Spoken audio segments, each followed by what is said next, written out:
It has been almost 8 years since the invasive rhino beetle was first discovered in Guam in 2007. When it was first discovered, it was contained mainly in Tumon, but since then has spread to all corners of the island. University of Guam President Robert Underwood. Folks at UOG are doing everything they can to help alleviate this. I know that a number of mayors are very interested in it. The village of Inner Rahan particularly has been investing time and money to research and combat the beetle. However, sourcing funding continues to be an obstacle.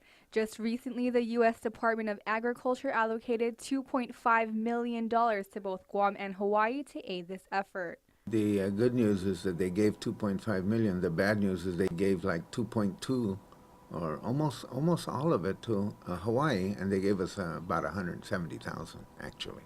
What we've done with it, it's been advertised. Roland Kitago has gone out and bought some nets, and he's trying to do as much as he can with it.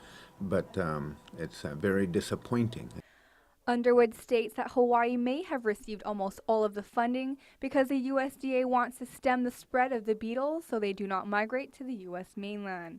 However, where does this leave Guam, the island facing the actual bulk of the rhino beetle infestation? The question is really about equity and your strategy on it.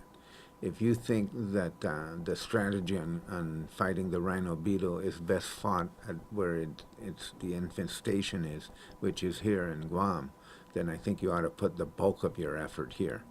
More resources would be needed for full eradication. Otherwise, Guam would likely be working towards containment instead. I think a few well-placed letters by some of our elected officials, not protesting but encouraging more attention to this on the Guam side and on the Northern Marianas side, I think will help us. This may help Guam secure more funding from the USDA next year.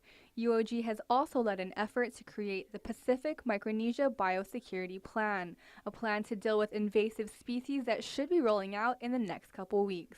Reporting for Guam News Network, I'm Isa Baza.